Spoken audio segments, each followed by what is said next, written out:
Hi, it's Nick Thompson here, veterinary surgeon from holisticvet.co.uk. I'm the president of the Raw Feeding Veterinary Society, but this is not to do with them. This is just a personal message in response to the Trust Me, I'm a Vet program that the BBC came out with on Monday. This is the one with regard to raw food.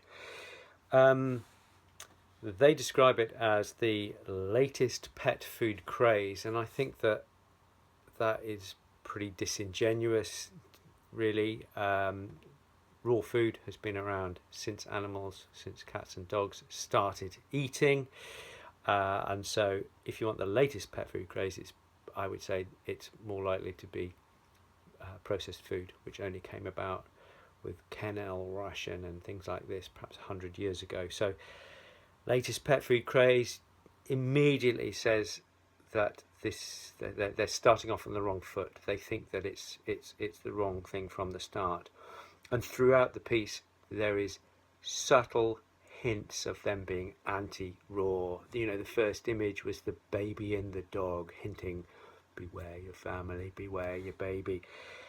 This is just trash journalism, and I'm really surprised that the BBC are doing this. Please investigate raw food, please investigate nutrition, but do it with some kind of balance. Where was the raw feeding vets in order to give some kind of balance there?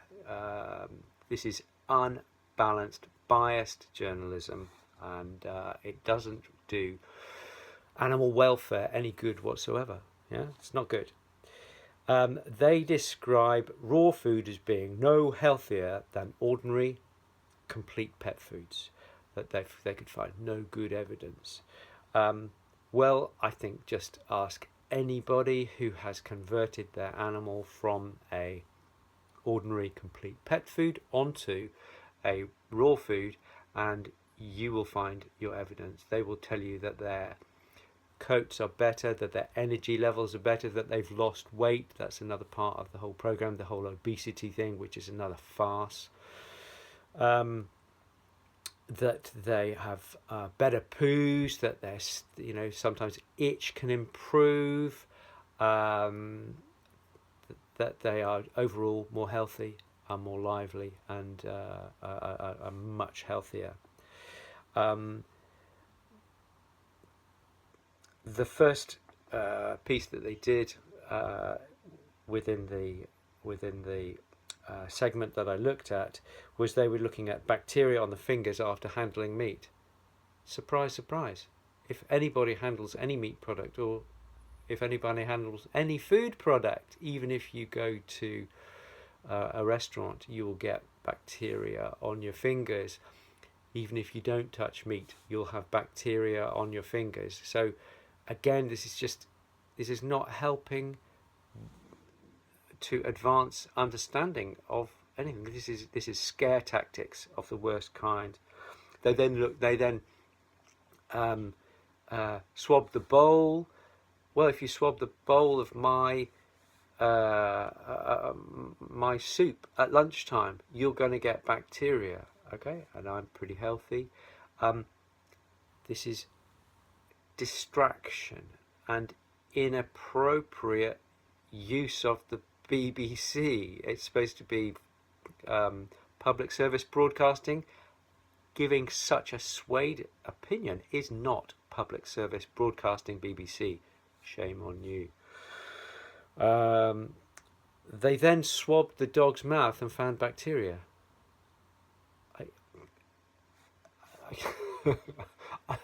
I'm almost lost for words as to the stupidity of such an action, and I'm a bit surprised and disappointed that Liverpool University, who's a university I very much respect, are taking part in this stuff. It's farcical. And then Vanessa Schmidt, who's a well-respected bacteriologist, came along and was discussing that in some of the food, some of the meats that she examined, she found Campylobacter. But there are well-recognised statistics showing that 23 to 88% of normal dogs in the UK. And these are dogs who are eating processed food, raw food, whatever it might be. So in the normal population, you've got up to 8 out of 10 dogs who are showing Campylobacter.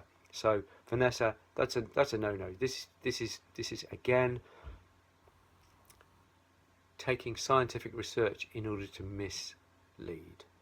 Salmonella, there are 2,500 types of salmonella. Some of them are really bad, some of them are completely benign. Most of them are probably doing you more good than harm as part of your microbiome. Okay, so guys, this is obfuscation. This is distraction. It's not appropriate, I think, from a scientific institution.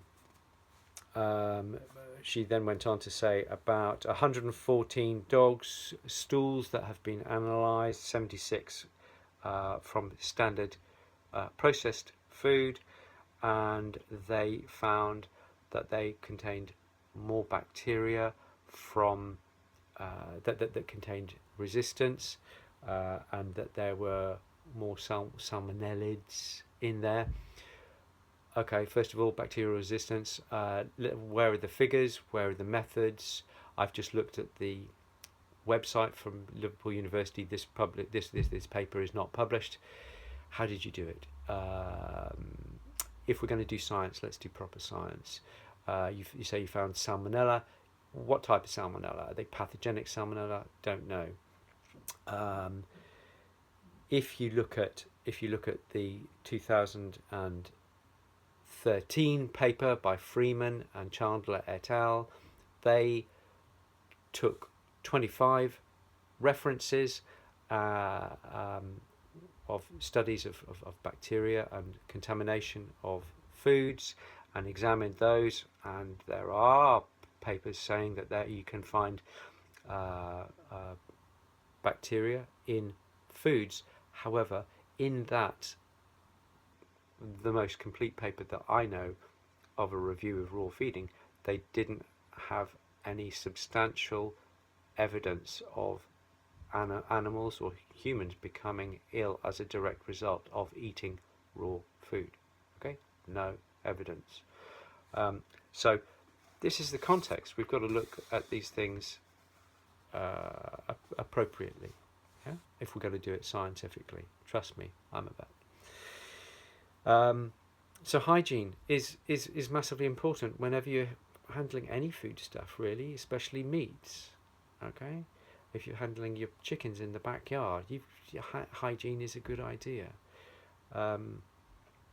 Life is a mucky business, and raw food is part of a real natural feeding protocol, and there are bacteria there. I'm sorry, that's just the reality of life. If you look at the recalls of foods in the States from the Centers for Disease Control, most of the recalls for salmonella and infections where human life is at risk are from kibbles and processed foods. Yeah, this data is out there. Go and have a look. And also, it is becoming well recognized in the last few years that actually pet ownership for cats and dogs is associated with a better bug content, a better microbiome within children, which is associated with reduced allergies and reduced obesity. So actually the bugs, there are two sides to the bugs in your environment story. Okay, so take home messages. Raw food can be and is being fed safely and nutritiously to millions of cats and dogs around the world. We know this because we're in touch with these people. We've done studies to gather this data. Millions of dogs and cats over the last 30 years have been fed raw food with massive benefit to those animals. And this is under the jurisdiction of veterinary surgeons. Second point, hygiene. When handling food, it's just logical. Do it. You've got to do it. In fact, it is well known that people handling raw food tend to be more hygienic than those handling kibble. Many a person will just feed the dog with, or cat with, kibble and then go on with about their day, okay, because they perceive it to be a clean product. There is contamination, certain amount of contamination with any food product. Third point, responsible raw food changes lives, okay. Many vets, many owners are seeing sick and healthy animals going onto a raw food or a natural food diet and having many health benefits. Simple as that. And finally, just a quick plug for the movie, which is the antithesis of what you've just seen on the BBC with the Trust Me, I'm a Vet. It's called Pet Fooled. That's Pet Fooled. Pet Fooled, the movie, and it's currently on Netflix. And it is pointing out some of the problems with processed food and demonstrating how feeding a natural diet is a much more appropriate way of treating animals, much more appropriate. And finally, the BBC, as far as I know, didn't say that Liverpool University have a Royal Canin Reader in Small Animal Medicine position there. So there's obvious potential for bias with anything that the university may be involved in.